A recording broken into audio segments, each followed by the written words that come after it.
Shalom, shalom et bienvenue à l'émission Parole de vie. Bien-aimés, ce matin, notre thème s'intitule « Les conséquences de l'impudicité ». Les conséquences de l'impudicité. C'est quoi donc l'impudicité, bien-aimés? L'impudicité est un péché lié au sexe et c'est défini comme étant une pratique non approuvée par Dieu. Une pratique où l'homme et la femme qui ne sont pas ensemble, qui ne sont pas de le mariage, s'accouplent.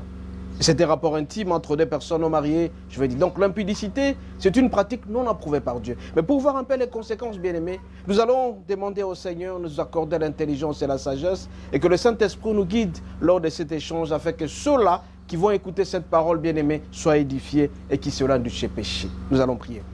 Excellent Père de grâce, excellent Père de gloire, Dieu d'Abraham, d'Isaac et de Jacob. Ce matin, tu vas nous apprendre encore une fois les conséquences de l'impudicité, un péché qui suit l'homme. Demandons à ce que le Saint-Esprit entre en nous, afin que ceux-là qui vont écouter cette parole soient édifiés davantage et qu'ils puissent s'éloigner de ces péchés qui brisent la destinée de beaucoup de gens. Nous t'avons ainsi prié au nom de Jésus. Amen. Bien-aimés, nous avons dit que l'impudicité était une pratique désapprouvée par l'homme, un péché lié au sexe et qui fait en sorte que l'homme puisse essuyer, raison pour laquelle nous allons voir certaines conséquences de l'impudicité. Mais avant de le faire, nous allons lire Proverbe 5 du 8e jusqu'au 9e verset. Nous lisons au nom de Jésus. Proverbe 5 verset 8. Éloigne-toi du péché, éloigne-toi du chemin qui conduit chez elle. Eux ne t'approchent pas de la porte de sa maison, de peur que tu ne te livres et de peur que tu ne livres ta vigueur à d'autres et des années à un homme cruel. Bien-aimés, on nous demande ici de nous éloigner de l'homme étranger, de nous éloigner de la femme étrangère, cette femme qui n'est pas la nôtre, cette femme qui ne nous appartient pas, dont avec laquelle nous ne sommes pas mariés. Alors, pourquoi éviter ces rapports, bien-aimés? Pourquoi éviter ces rapports intimes? Pourquoi éviter l'impudicité? Nous devons aussi savoir, bien-aimés, que l'impudicité s'est faite sous plusieurs formes. D'abord, nous avons l'adultère. L'adultère est commis entre deux personnes qui ne sont pas mariées. Une personne peut être mariée, l'autre non. Nous avons la fornication. La fornication, c'est un péché ou une pratique sexuelle utilisée par deux personnes qui ne sont pas mariées. Toutes les deux personnes, ça peut être un jeune garçon et une jeune fille. Et aussi, nous avons ce qu'on appelle l'impudicité tout court, c'est-à-dire une pratique non approuvée par l'homme. Mais à cela, à chaque acte sexuel, nous allons greffer un certain terme. Pour deux personnes qui sont issues d'une même famille, avec un lien consanguin, on appelle ça, bien-aimé, l'inceste. Et nous sommes appelés à nous détacher de cela. La parole de Dieu demande à ce que nous puissions nous éloigner de cette femme étrangère, cette femme qui n'est pas la nôtre, de nous garder de l'adultère. Alors, bien-aimé, pourquoi éviter ces rapports intimes?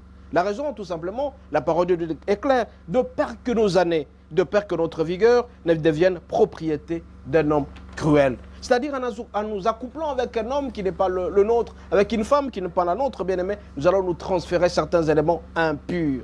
Alors, comment est-ce que le rapport intime avec une femme étrangère, avec un homme étranger, fera en sorte que notre vigueur soit transmise, notre éclat va disparaître, notre dignité, notre gloire que nous avions eue, même nos années puissent complètement disparaître. Pour comprendre cela, bien-aimé, nous devons savoir que toujours quand il y a contact intime, nous avons un échange de relations, un échange de éléments qui se trouvent dans l'homme, se transmettent directement chez la femme. Et de même, de la femme vers l'homme. Les rapports intimes, bien-aimés, nous lient.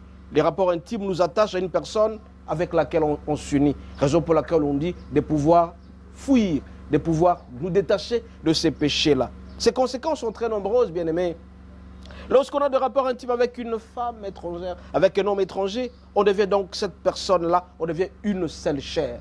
Et ainsi donc, nous allons lire dans 1 Corinthiens 6, verset 16. 1 Corinthiens 6, verset 16, il est dit ceci, nous lisons au nom de Jésus. Loin de là, ne savez-vous pas que celui qui s'attache à une prostituée est un seul corps avec elle? Car, est-il dit, les deux deviendront une seule chair.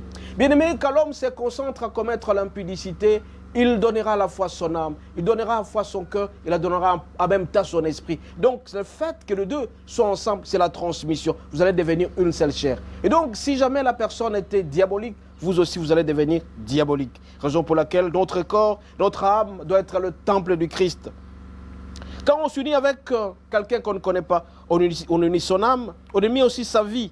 alors vous devenez une propriété privée de cette personne-là. Si vous êtes un homme, en vous accouplant avec une femme qui n'est pas la vôtre, vous allez devenir l'esclave de cette personne-là parce que cette personne vous a transféré certains éléments négatifs dans votre vie.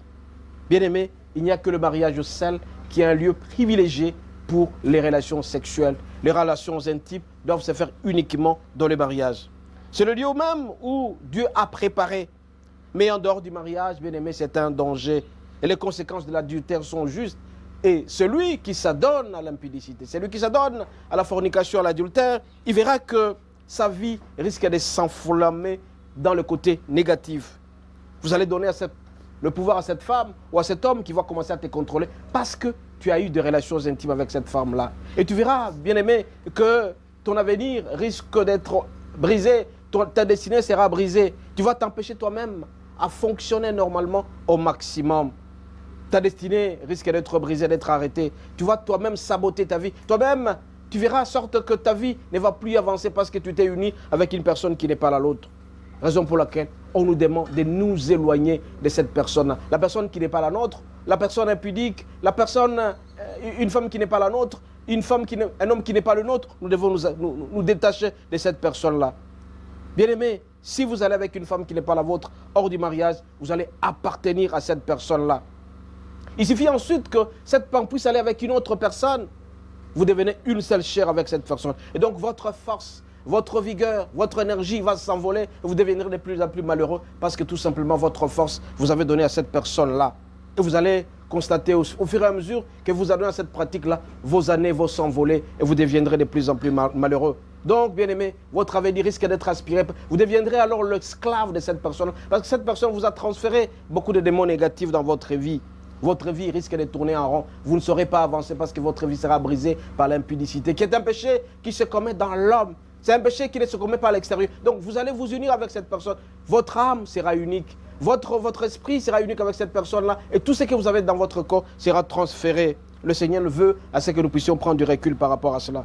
Bien-aimés, votre vie peut changer en une seule fois. Une fois que vous allez vous accoupler, vous allez marcher avec une personne qui n'est pas la vôtre. Alors, soit c'est le côté négatif, soit le côté positif. Mais la plupart des fois, si ce n'est pas votre femme, si c'est dans le cadre de l'impudicité, ou de l'adultère ou de la fornication, votre vie risque de tourner en rond et vous allez devenir les plus malheureux. Raison pour laquelle on nous demande de prendre du recul, de ne pas aller auprès de cette femme-là, de ne pas aller auprès de cet homme-là qui va nous amener vers la perdition. Bien aimé, quand il y a rapport sexuel, quand il y a contact sexuel, il y a le transfert des émotions, il y a transfert des éléments dans votre corps, donc tout ce que cette femme a connu dans sa vie vous sera transféré. Si ce sont des côtés négatifs, tout cela viendra dans votre corps. Raison pour laquelle le Seigneur nous demande de prendre du recul. Si vous lisez 1 Corinthiens 5 au verset 15, 1 Corinthiens 6 verset 15, il dit « Ne savez-vous pas que votre corps est temple de Christ ?» Donc est-ce que vous allez prendre votre partie du corps pour en faire partie d'une prostituée? Donc celui qui s'unit avec cette femme-là, avec cet homme-là qui n'est pas le sien, deviendra une seule chair avec cette personne. Et donc tous les dégâts que cette personne aura connus dans sa vie, ce sont ces dégâts qui risquent de se déverser en vous. C'est pourquoi ce matin, le Seigneur nous demande de prendre du recul par rapport au péché.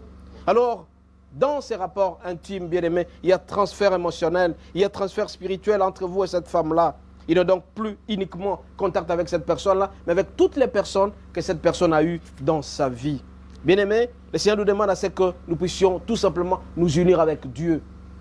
Donc quand vous allez rester en union avec Dieu, tout ira bien dans votre vie parce qu'il y a une grâce particulière que le Seigneur a mise en vous et que vous êtes appelé à exploiter. Cette faveur divine, cette bénédiction qui se trouve en vous, vous devez la protéger en restant unis à Dieu et non à plusieurs hommes.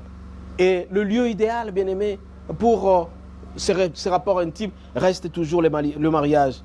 Bien-aimé, le Seigneur demande à ce que nous puissions rester l'esclave du Seigneur et non rester esclave de l'immoralité sexuelle. C'est pourquoi ce matin, bien-aimés, nous avons dénombré un certain nombre de conséquences, qui nous lient à l'impudicité. La première conséquence, bien-aimés, c'est que le péché sexuel suit l'homme. Donc, quand vous prenez la femme d'autrui, quand vous prenez un homme d'autrui, vous allez vous souiller. Et quand on est souillé, bien-aimé, la bénédiction fuit. Ça sera donc la malédiction. Raison pour laquelle la deuxième conséquence, c'est que le péché sexuel nous éloigne de Dieu. Plus nous allons commettre le péché, plus nous allons nous éloigner de Dieu. Le Seigneur nous demande à ce que nous puissions nous rapprocher de plus en plus de lui en nous repentant. La repentance, bien aimé, ne signifie pas que tout simplement on a rompu avec le péché, on ne sait pas s'attacher à Dieu. Mais on rompt avec le péché et on s'approche du Seigneur. Bien aimé, il y a plusieurs conséquences. Alors vous allez aussi remarquer à un certain moment, quand l'impudicité arrive dans une famille, la désharmonie débarque. Dans un couple, c'est l'harmonie qui doit vivre. On doit vivre l'harmonie.